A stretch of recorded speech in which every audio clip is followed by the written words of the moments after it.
ચાલો વિદ્યાર્થી મિત્રો, હવે જોઈએ ટોપિક 4.2.1 સ્થાન અને સ્થાનાંતર સદિશો.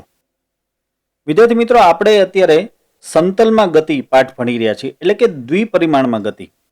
આ દ્વિપરિમાણમાં જ્યારે ગતિ થતી હોય, સમતલમાં જ્યારે ગતિ થતી હોય, ત્યારે સ્થાન અને સ્થાનાંતર દર્શાવવાની રીતો જુદી છે.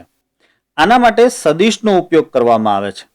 એટલે એ વાત વિશે અત્યારે આપણે અહીં ભણવાના છીએ. સૌથી પહેલા એક વાત આપણે સમજી લઈએ કે સમતલમાં જ્યારે ગતિ થતી હોય ત્યારે સંદર્ભ બિંદુ તરીકે ઉગમ બિંદુને લેવામાં આવે છે. આ વાત આપણે નોંધી લઈએ કે સંદર્ભ બિંદુ તરીકે ઉગમ બિંદુ લેવામાં આવે છે. આ વાત શું છે હમણાં સમજાઈ જશે તમને. જો આ માટે એક ગતિની પહેલા આપણે ચર્ચા કરીએ. દાખલા તરીકે હું અહીં આ વાય અને એક્સ અક્ષ લઈ લઉં છું. આ છે વાય અક્ષ, આ છે એક્સ અક્ષ, આ છે ઉગમ બિંદુ. અને ધારો કે કોઈ પદાર્થ અથવા કોઈ કણ આ રીતે ગતિ કરે છે. હવે એ દરમિયાન તેનું કણનું એક સ્થાન આ છે બિંદુ પી, અને ધારો કે કણનું બીજું કોઈ સ્થાન આ છે બિંદુ પી ડેશ. તો હવે ગતિમાર્ગમાં તો મેં બિંદુઓ દર્શાવી દીધા. આ ગતિમાર્ગ જે થઈ રહ્યો છે તેમાં મેં કણનું સ્થાન દર્શાવતા બિંદુઓ દર્શાવી દીધા. પરંતુ ફિઝિક્સમાં દરેક વખતે ગતિમાર્ગ દોરી શકાતો નથી, અને એના માટે એક બીજી પદ્ધતિનો ઉપયોગ કરવામાં આવે છે, અને એ પદ્ધતિ છે સ્થાન સદિશ દોરવાની પદ્ધતિ. જો હું અહીં બે સદિશો દોરી રહ્યો છું, તમે જોઈ શકો છો. એક સદિશ મેં ઉગમ બિંદુથી બિંદુ પી સુધી અને બીજો સદિશ મેં ઉગમ બિંદુથી બિંદુ પી ડેશ સુધી દોર્યો છે. તો આ જે સદિશ છે તેને બિંદુ પી નો સ્થાન સદિશ કહેવાય છે, અને આ જે સદિશ છે તેને બિંદુ પી ડેશ નો સ્થાન સદિશ કહેવાય છે. હું અહીં લખી નાખું કે ઉગમ બિંદુ ની સાપેક્ષે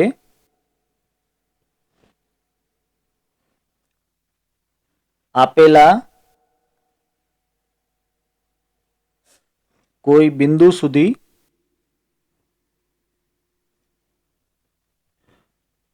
દોરેલો સદિશ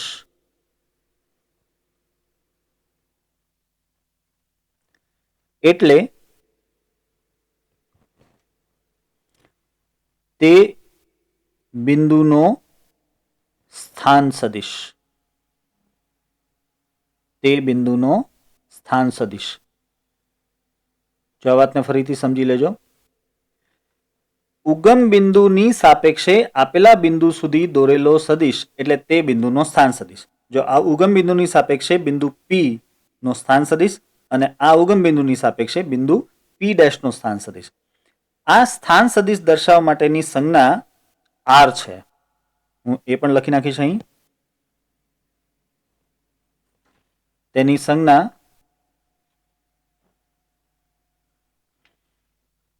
એટલે સદિશ આર. દાખલા તરીકે આ જે ઓપી સદિશ છે તેને હું સદિશ આર વડે દર્શાવું, અને આ ઓપી ડેશ સદિશ છે તેને હું સદિશ આર ડેશ વડે દર્શાવીશ.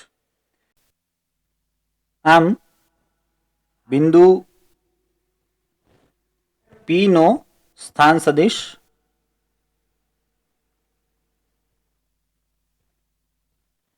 એટલે ઓપી, અને ઓપી ને આપણે શું નામ આપીએ છીએ? સદિશ આર. અને એ રીતે બિંદુ પી ડેશ નો સ્થાન સદિશ એટલે એ થાય ઓપી ડેશ સદિશ, અને તેને આપણે નામ આપ્યું છે આર ડેશ સદિશ. તો આ રીતે કોઈ પણ બિંદુનું સ્થાન એ સ્થાન સદિશ દ્વારા દર્શાવવામાં આવે છે. તમે કદાચ વિચારતા હશો કે સર આ વળી શું, બિંદુ પી અને બિંદુ પી ડેશ સીધા બતાવવાને બદલે તેનો વળી સ્થાન સદિશ દોરવાનો, અને એ સ્થાન સદિશ વડે તેનું સ્થાન દર્શાવવાનું. એ કરતાં તો ખાલી ગતિમાર્ગ અને બિંદુ પી અને પી ડેશ બતાવી દેવા સહેલા નહીં. હમણાં થોડી વાર પછી તમે જોશો કે આ સ્થાન સદિશના સમીકરણ બની જશે. આપણે આ સ્થાન સદિશના સમીકરણો પણ બનાવશું અને એ સમીકરણ વડે સીધો જ સ્થાન સદિશને દર્શાવી શકાશે. એટલે તમારે આકૃતિ દોરવાની કોઈ જરૂર જ નહીં રહે. એટલે આ રીતે સમતલમાં જ્યારે સ્થાન દર્શાવવાનું હોય ત્યારે સ્થાન સદિશનો ઉપયોગ કરવો ઉલટાનો સહેલો પડે છે. હવે આપણે સ્થાનાંતર સદિશ પણ જોઈએ. જો અહીં બિંદુ પી થી બિંદુ પી ડેશ સુધી આ રીતે દોરેલો સદિશ, આ જે સદિશ મેં દોર્યો છે પી થી પી ડેશ સુધી, આ સદિશને કહેવાય છે સ્થાનાંતર સદિશ અને તેને આપણે દર્શાવી શકીએ ડેલ્ટા આર વડે. આ જે સ્થાનાંતર સદિશ છે તેના માટે સંજ્ઞા વાપરશું આપણે ડેલ્ટા આર. બરાબર, આ વાત પણ હું લખી નાખું. કોઈ ગતિ દરમિયાન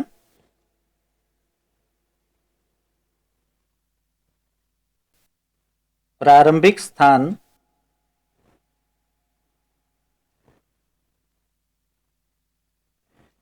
થી અંતિમ સ્થાન સુધી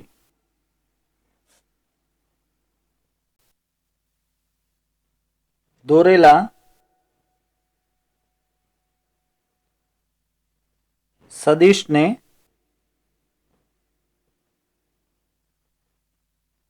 સ્થાનાંતર સદિશ કહે છે.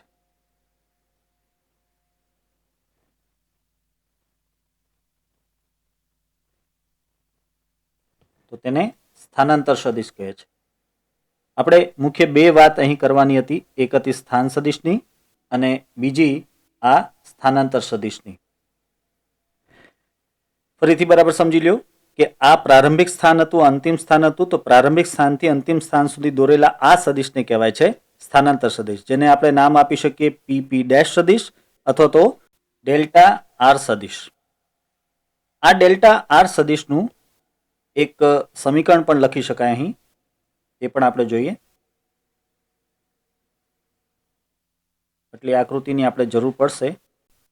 ચાલો હવે આપણે ડેલ્ટા આર સદિશ એટલે કે સ્થાનાંતર સદિશનું સમીકરણ શું થાય એ જોઈએ.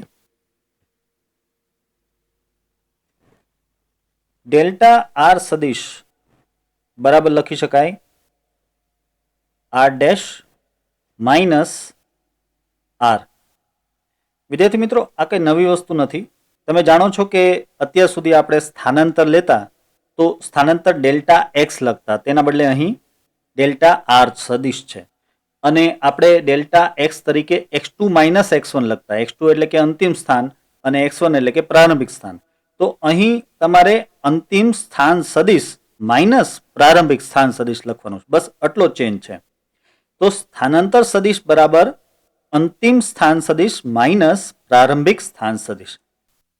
આ સમીકરણ અગત્યનું છે અને આ સમીકરણને હંમેશા આ જ રીતે યાદ રાખજો કે સ્થાનાંતર સદિશ બરાબર અંતિમ સ્થાન સદિશ માઇનસ પ્રારંભિક સ્થાન સદિશ. અને તેમાં પણ અંતિમ સ્થાન સદિશ એટલે જે અંતિમ બિંદુ છે તેનું સ્થાન સદિશ અને પ્રારંભિક સ્થાન સદિશ એટલે જે પ્રારંભિક બિંદુ છે તેનું સ્થાન સદિશ.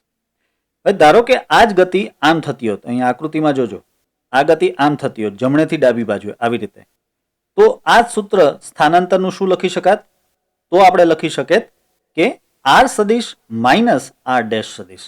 કારણ કે એવા સંજોગોમાં ગતિમાં પ્રારંભિક બિંદુ પી ડેશ બની જાત અને અંતિમ બિંદુ પી બને. તો આપણે લખીએ ડેલ્ટા આર સદિશ બરાબર આર સદિશ માઇનસ આર ડેશ સદિશ. આટલો ચેન્જ આવે. વળી આ ગતિ સાથે જો આપણે સમય પણ સાંકળી દઈએ તો આ સ્થાનાંતર માટેનો સમયગાળો પણ આપણને મળી શકે. દાખલા તરીકે હું એમ વિચારું કે પી બિંદુ પાસે જે સમય છે એ ટી હતો અને પી ડેશ બિંદુ પાસે જે સમય છે ટી ડેશ હતો. તો આ સંજોગોમાં આપણે સમયગાળો ડેલ્ટા ટી તરીકે શું લખી શકીએ? સ્વાભાવિક છે કે ટી ડેશ માઇનસ ટી લખી શકીએ. તો આ રીતે આ આપણને મળે છે સ્થાનાંતર સદિશ અને આ જે મળે છે એ છે સમયગાળો. આપણે આગળ જોશું કે આ સ્થાનાંતર સદિશ અને સમયગાળા પરથી આપણે વેગ મેળવી શકીએ. જ્યાં વિદ્યાર્થી મિત્રો સ્થાનાંતર સદિશ ભાંગ્યા સમયગાળો એટલે સ્વાભાવિક છે કે વેગ થશે, પણ એ વાત હજી આપણે ડિટેલમાં આગળ જોશું. હવે એક બીજી વાત પણ સમજી લઈએ. જો હું અહીં એક આકૃતિ ફરીથી દોરું છું. આ છે અત્યારે એક્સ અને અહીં છે વાય અક્ષ ઉગમ બિંદુ. હવે એક ગતિ હું આ રીતે દર્શાવું છું, બરાબર. બીજી ગતિ હું આ રીતે દર્શાવું છું.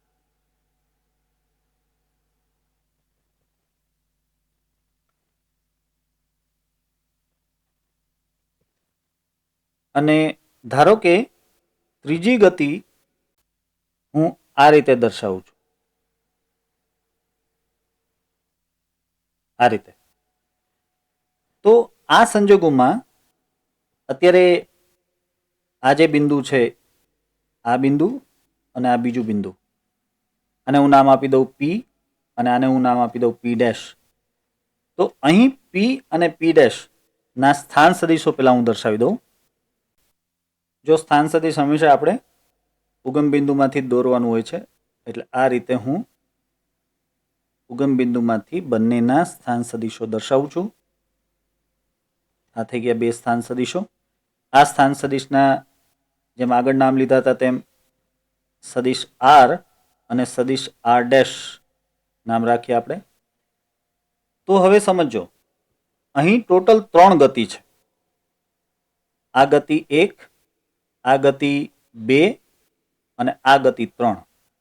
આ 3 ગતિ માટે ગતિમાર્ગ જુદો જુદો થશે, પરંતુ સમજો કે સ્થાનાંતર, આ સ્થાનાંતર હું અહીં દર્શાવી દઉં,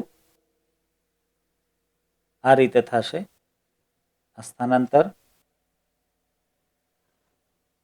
તેને આપણે નામ આપી શકીએ ડેલ્ટા આર, બરાબર. અને આ ડેલ્ટા આર બરાબર આ જ સમીકરણ આવશે, સદિશ ડેલ્ટા આર બરાબર આર ડેશ સદિશ માઇનસ આર સદિશ, બરાબર. હવે અહીં વાત સમજવાની એ છે કે ગતિ અલગ અલગ છે. આ બધી ગતિ અલગ અલગ છે, માટે પથ લંબાઈ બધાની અલગ અલગ છે. એમ છતાં સ્થાનાંતર સદિશનું મૂલ્ય, એટલે કે ટૂંકમાં સ્થાનાંતર, એ બધાનું એક જ આવશે.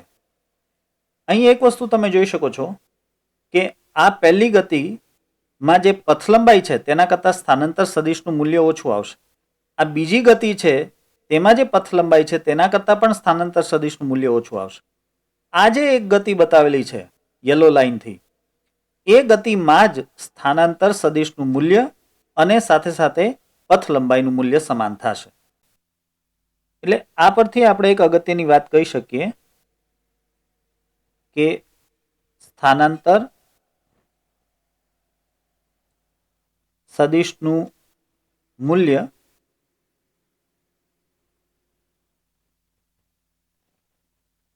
એ પથ લંબાઈ જેટલું અથવા તેનાથી ઓછું હોય છે.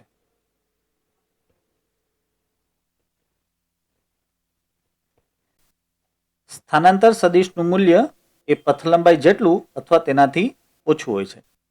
એટલે કે પથ લંબાઈ એ સ્થાનાંતર સદિશના મૂલ્ય જેટલી અથવા તો સ્થાનાંતર સદિશના મૂલ્ય કરતાં વધારે હશે. વિદ્યાર્થી મિત્રો, અહીં સ્થાનાંતર સદિશનું મૂલ્ય એટલે સ્થાનાંતરનું મૂલ્ય, બીજું કાંઈ નહીં. ચલો હવે આપણે થોડાક સદિશો, અલગ અલગ પ્રકારના સદિશો વિશે વાત કરીએ અને તેમની વચ્ચે સરખામણીઓ કરીએ. ચાલો હવે જોઈએ ટોપિક 4.2.2 સદિશોની સમાનતા. આ ટોપિકમાં આગળ વધીએ તે પહેલાં એક વાત આપણે બરાબર યાદ કરી લઈએ કે કોઈ પણ સદિશ, દાખલા તરીકે સદિશ એ છે તો તેને કેમ લખાય? આ રીતે સદિશ એ કરીને લખાય.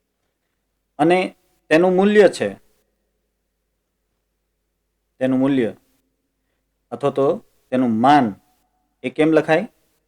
માત્ર એ વડે લખાય. અથવા એક બીજી રીત પણ છે, માનાંક સદિશ એ કરીને પણ લખાય. આમ બે રીતે સદિશનું મૂલ્ય છે એ દર્શાવી શકાય. તમે માત્ર એ લખો તો પણ ચાલે અને તમે માનાંક સદિશ એ લખો તો પણ ચાલે. આમ તો સદિશનું મૂલ્ય દર્શાવવા માટે થઈને માત્ર એ લખવા કરતાં માનાંક સદિશ એ લખો એ વધારે યોગ્ય કહેવાય. કારણ કે તમે માત્ર એ લખો તો એ તો અદિશ રાશિ માટે પણ વપરાય છે. પરંતુ જ્યારે તમે માનાંક સદિશ એ લખ્યો હોય તો સમજાઈ જાય કે આ એ નામની સદિશ રાશિ જ છે અને તેનું મૂલ્ય અહીં દર્શાવી રહ્યા છે. સમજાય છે વાત? દાખલા તરીકે ક્યાંક લખેલું છે કે ભાઈ પી બરાબર 10 મીટર પ્રતિ સેકન્ડ. તો આ એકમ એટલે કે મીટર પ્રતિ સેકન્ડ જોઈને આપણને એટલું સમજાય છે કે આ પી યા તો ઝડપ દર્શાવે છે યા તો વેગનું મૂલ્ય દર્શાવે છે. પરંતુ પી છે એ ઝડપ છે કે વેગનું મૂલ્ય છે એ એક્ઝેક્ટ આપણે કહી શકતા નથી. પણ જો આમ લખેલું હોય માનાંક સદિશ પી બરાબર 10 મીટર પ્રતિ સેકન્ડ, તો અહીં આપણે સ્પષ્ટ રીતે કહી શકીએ કે ભાઈ પી એ વેગ જ છે, સદિશ પી એ વેગ જ છે અને માનાંક સદિશ પી એ વેગનું મૂલ્ય દર્શાવે છે. અહીં ઝડપની કોઈ વાત જ નથી રહેતી. માટે સામાન્ય રીતે માનાંકમાં સદિશને દર્શાવો એ વધારે એપ્રોપ્રિએટ રહે છે, વધારે યોગ્ય રહે છે. ચાલો હવે બીજી વાત પણ સમજાવી દઉં તમને, અને એ છે મુક્ત સદિશ. જો હું આવી રીતે ગમે ત્યાં એક સદિશ દોરું, બરાબર, ધારો કે મેં એને નામ આપ્યું સદિશ પી, તો આ સદિશને મુક્ત સદિશ કહેવાય છે. અહીં મેં સદિશનું જે પૂછ છે એ અથવા સદિશનું જે શીર્ષ છે એ કોઈ જગ્યા પરથી નથી દોરેલું, માટે આને કહી શકાય મુક્ત સદિશ. આપણે મુક્ત સદિશ ગમે તેવડો અને ગમે તે દિશામાં દર્શાવી શકીએ, એ સ્વાભાવિક છે. આ ચોખવટ એટલા માટે કરું છું કે આગળ આપણે જ્યારે સ્થાન સદિશ દોર્યો હતો ત્યારે તમને યાદ છે કે સ્થાન સદિશ હંમેશા ઉગમ બિંદુમાંથી દોરવામાં આવે છે, જ્યારે કે આ સદિશ એ ઉગમ બિંદુમાંથી કે પછી કોઈ અન્ય બિંદુમાંથી દોરેલ નથી, માટે તેને કહેવાય મુક્ત સદિશ. બરાબર. હવે આપણે સદિશોની સમાનતા માટે થઈને વાત કરીએ. જો એમાં એક વાત આપણે સમજીશું સમાન સદિશ માટે. સમાન સદિશ, જો હું બે સદિશો દોરું છું, એક છે આ સદિશ અને બીજો છે આ સદિશ. હું કાળજીપૂર્વક આ બંને સદિશોને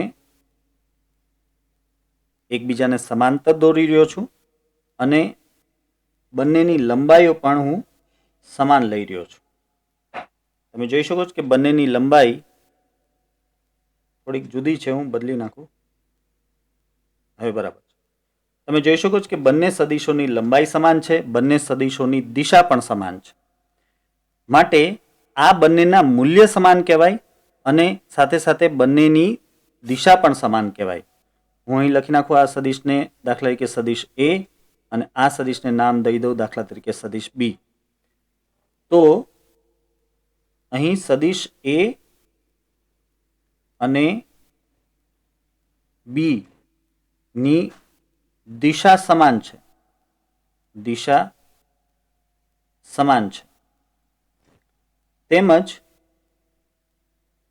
મૂલ્ય પણ સમાન છે. મૂલ્ય એટલે કે તેનું માન પણ સમાન છે. એટલે હું આમ લખી શકું કે માનાંક સદિશ એ બરાબર માનાંક સદિશ બી છે, એટલે કે મૂલ્ય સમાન છે.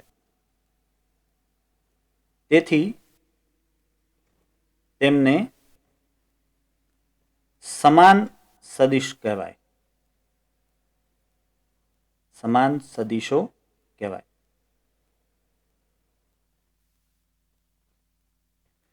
આવા સંજોગોમાં તમે સદિશ એ બરાબર સદિશ બી આવું લખી શકો. યાદ રહે વિદ્યાર્થી મિત્રો, આવું તમે બધે ન લખી શકો.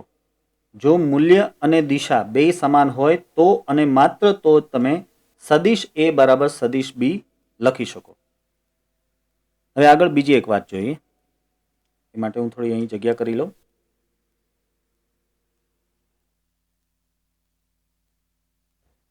ચાલો,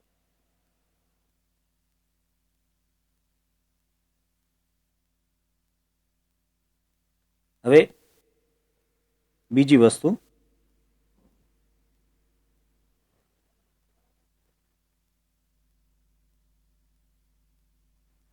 વિરુદ્ધ સદિશ.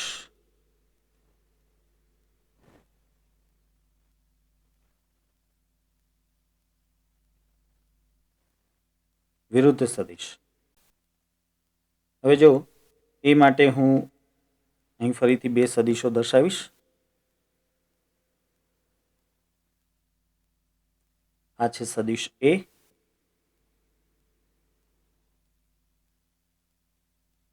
અને આ છે સદિશ બી.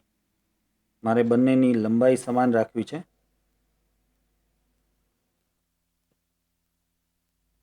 અહીં બીની દિશા નીચે તરફ છે, જ્યારે એની દિશા ઉપર તરફ છે. આ ખાસ વાત છે. અહીં લખી નાખું, આ છે સદિશ એ અને આ છે સદિશ બી. બરાબર. હવે અહીં ખાસ વાત શું છે કે બંનેના મૂલ્ય સમાન છે પરંતુ દિશા વિરુદ્ધ છે, માટે તેને કહેવાય વિરુદ્ધ સદિશ. અહીં સદિશ એ અને સદિશ બી ની દિશા વિરુદ્ધ છે. પરંતુ મૂલ્ય સમાન છે. તેથી તેમને વિરુદ્ધ સદિશ કહેવાય.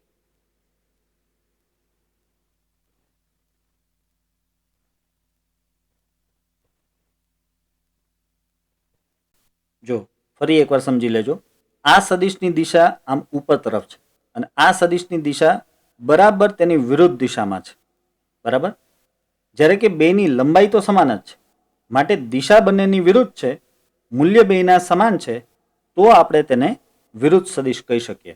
અને વિરુદ્ધ સદિશ માટે તમે આમ લખી શકો, a ઇઝકલ ટુ માઇનસ બી. સદિશ a ઇઝકલ ટુ માઇનસ સદિશ બી. હા, આમાં તમે માનાંક સદિશ એ બરાબર માનાંક સદિશ બી લખી શકો, કારણ કે અહીં મૂલ્ય સમાન છે. જોકે એ તો આપણે સમાન સદિશમાં પણ લખી શકતા હતા. માનાંક સદિશ એ બરાબર માનાંક સદિશ બી એ આપણે સમાન સદિશમાં પણ લખી શકતા હતા. અહીં વિરુદ્ધ સદિશમાં ખાલી ફેર એટલો કે તમારે સદિશના સ્વરૂપમાં જ્યારે લખો ત્યારે સદિશ એ બરાબર માઇનસ સદિશ બી એવું લખવું પડે. અને મૂલ્યમાં તો બંનેના મૂલ્ય સમાન જ છે, બંને કિસ્સામાં મૂલ્ય સમાન જ છે. તો આજે આપણે સમજ્યું એ છે વિરુદ્ધ સદિશ. હવે જોઈએ આપણે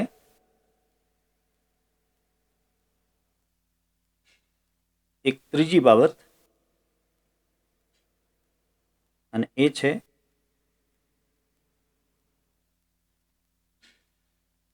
સમાંતર સદિશ.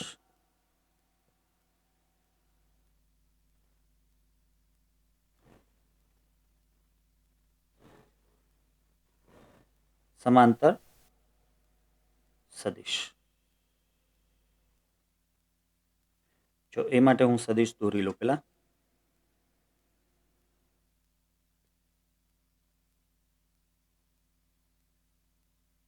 આ છે એક સદિશ અને આ છે બીજો સદિશ.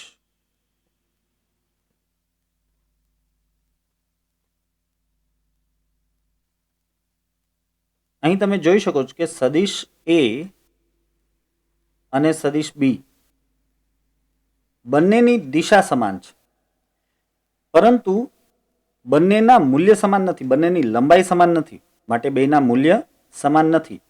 તો આવા સદિશને કહેવાય સમાંતર સદિશ. આપણે લખીએ અહીં સદિશ એ અને સદિશ બી ની દિશા સમાન છે,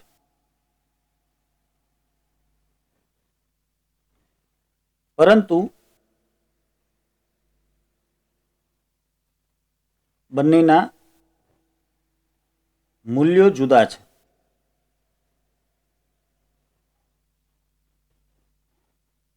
તેથી તેમને સમાંતર સદિશ કહેવાય.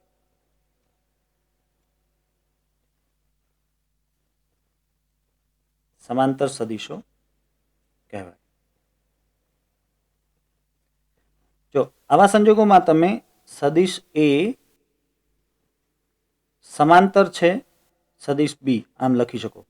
અંગ્રેજીમાં સદિશ એ પેરેલલ ટુ સદિશ બી એવું લખી શકો. અને અહીં મૂલ્ય સમાન નથી, માટે આપણે કહી શકીએ કે માનાંક સદિશ એ ઇઝ નોટ ઇક્વલ ટુ માનાંક સદિશ બી. મીન્સ કે બેના મૂલ્ય સમાન નથી, પરંતુ બંને સદિશો સમાંતર છે, માટે આ સદિશોને સમાંતર સદિશો કહે છે. હજી એક જોઈએ.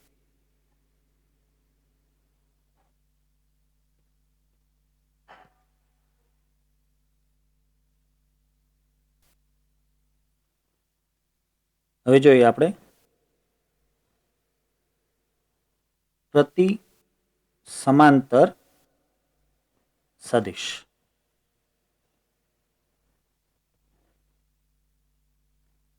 આમ તો તમે સમજી જ ગયા હશો, છતાં હું અહીં દોરીશ. જો આ છે સદિશ એ અને આ છે સદિશ બી. આ સદિશ બી અને આ સદિશ એ. અહીં નામ લખી નાખો. આ સદિશ એ છે અને આ છે સદિશ બી. અત્યારે તમે જોઈ શકો છો કે બંને સદિશો આમ સમાંતર છે, બંનેની જે લંબાઈ છે એકબીજાને સમાંતર છે, પરંતુ બેયના મૂલ્ય સમાન નથી. માટે આને વિરુદ્ધ સદિશ તો નહીં કહી શકીએ આપણે. જો મૂલ્ય સમાન હોત તો વિરુદ્ધ સદિશ કહી દેત, પરંતુ અહીં બંનેના મૂલ્ય જુદા છે, પરંતુ તેમની દિશા વિરુદ્ધ અને એકબીજાને સમાંતર છે, તો આપણે તેને પ્રતિ સમાંતર સદિશ કહી શકીએ. તો હું અહીં લખી લઉં. અહીં સદિશ એ અને સદિશ બી ની દિશાઓ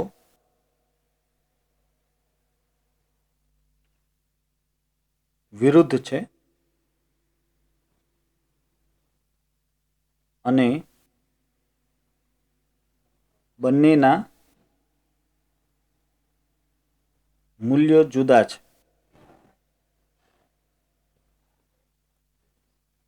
તેથી તેમને પ્રતિ સમાંતર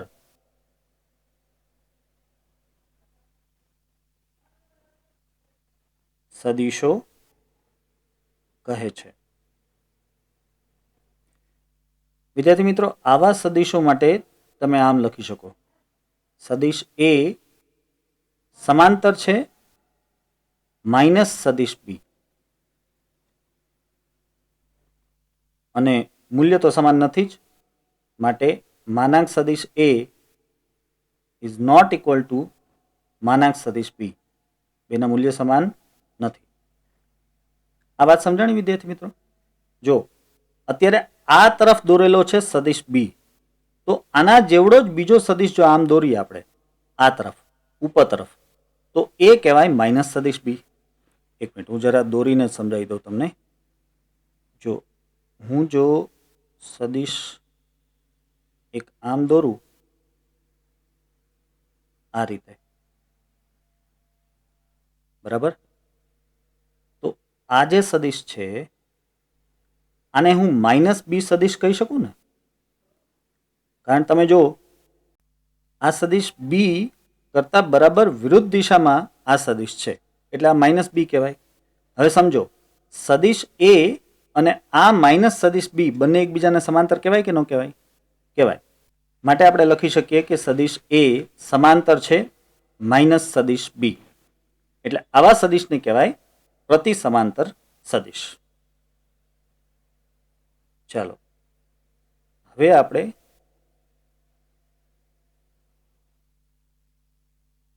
છેલ્લી એક વસ્તુ જોઈ લઈએ.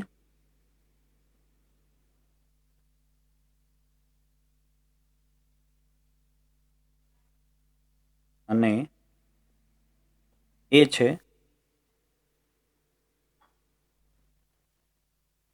અસમાન સદિશ.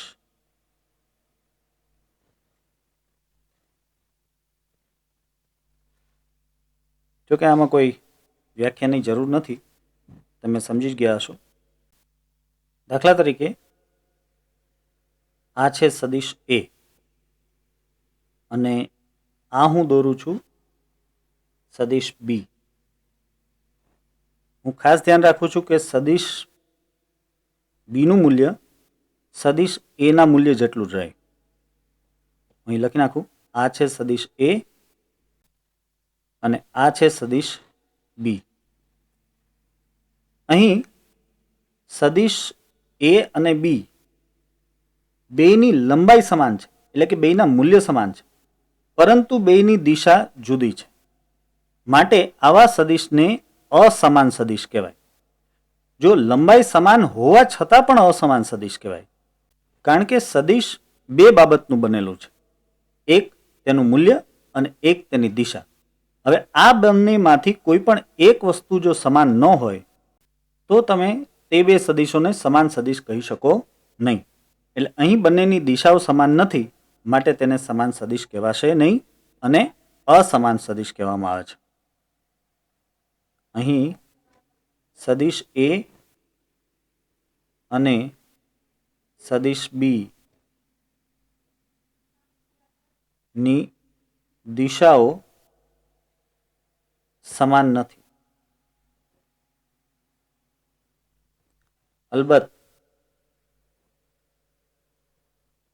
અલબત્ત એટલે જોકે તેમના મૂલ્યો સમાન છે,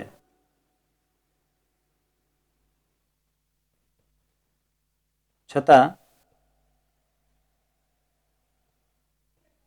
તેમને અસમાન સદિશો કહે છે. જો અસમાન સદિશ છે તો તમે આમ લખી શકો, સદિશ a is not equal to સદિશ b. બસ આટલું. હા, આમાં મૂલ્ય સમાન છે તો આપણે લખી શકીએ માનાંક સદિશ a બરાબર માનાંક સદિશ b. જો વિદ્યાર્થી મિત્રો એક બીજી બાબત પણ કહી દઉં. હું હજી એક સદિશ દોરું આ રીતે અને તેને નામ આપીએ આપણે, લેટ સે સદિશ c. તો હવે તમે જો અત્યારે a અને c માટે કંઈ જ સમાન નથી, મૂલ્ય પણ બેયના જુદા છે અને દિશા તો જુદી છે જ. માટે આપણે a અને c ને પણ અસમાન સદિશ જ કહેશું. અહીં a નોટ ઇક્વલ ટુ સદિશ c. બરાબર?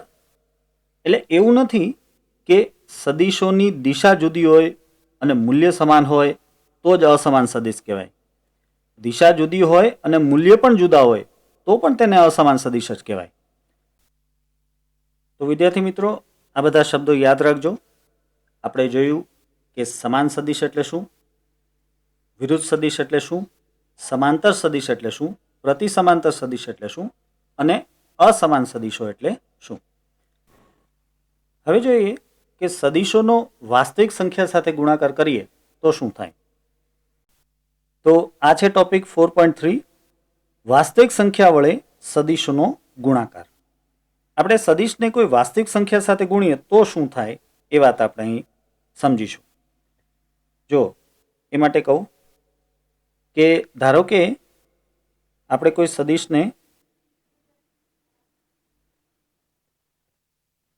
સદિશ લેટ અસ સે પી ને વાસ્તવિક સંખ્યા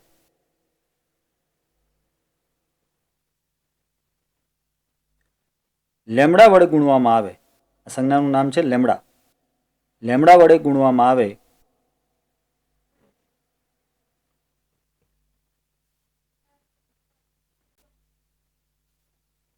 તો મળતો સદિશ એ લેમડા ગણો થઈ જાય છે.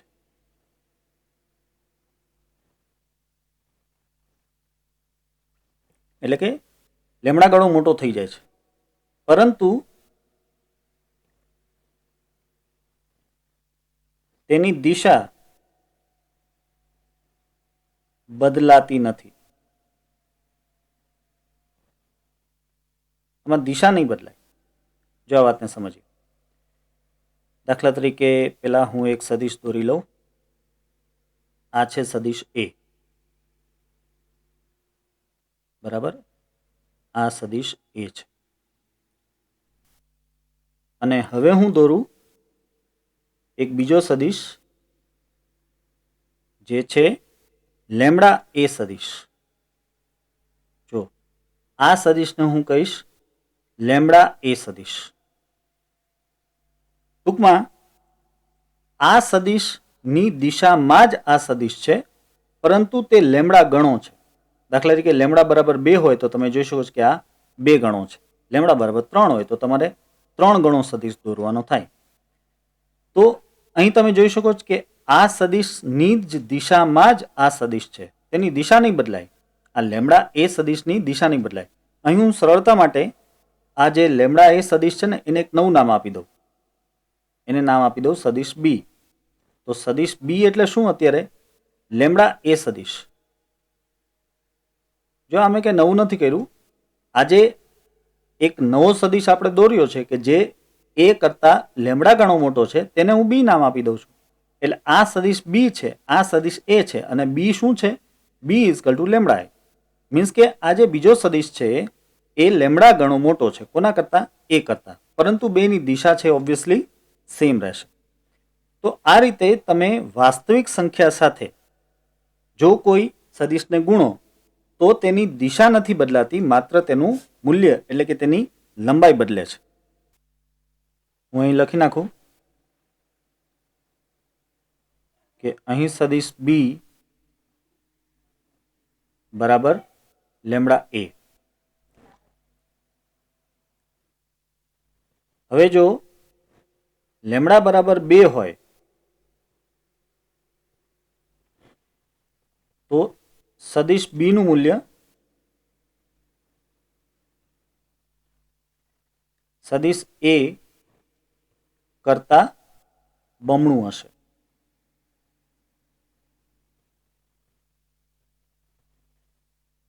અને હજી એક વાત, જો લેમડા એ ઋણ વાસ્તવિક સંખ્યા લઈએ, લેમડા બરાબર સપોઝ કે -3 હોય, તો આ જે સદિશ મળશે સદિશ બી, જ્યાં સદિશ બી બરાબર શું થઈ જશે? સદિશ બી બરાબર થશે -3a. એ સદિશ એ કરતા 3 ગણો, પરંતુ વિરુદ્ધ દિશામાં હશે.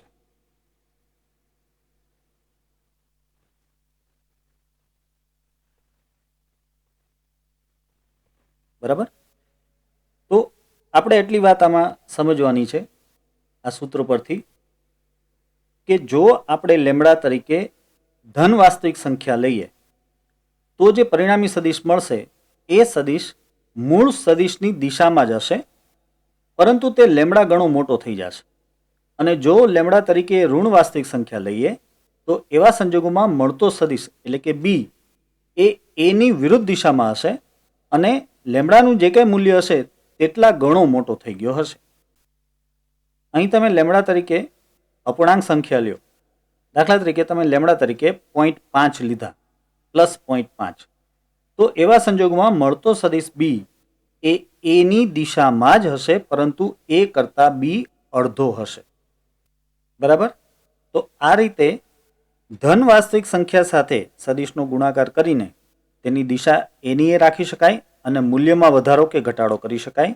ઋણ વાસ્તવિક સંખ્યા સાથે ગુણાકાર કરીને તેની દિશા બરાબર વિરુદ્ધ કરી શકાય અને મૂલ્યમાં ઘટાડો કે વધારો પણ કરી શકાય.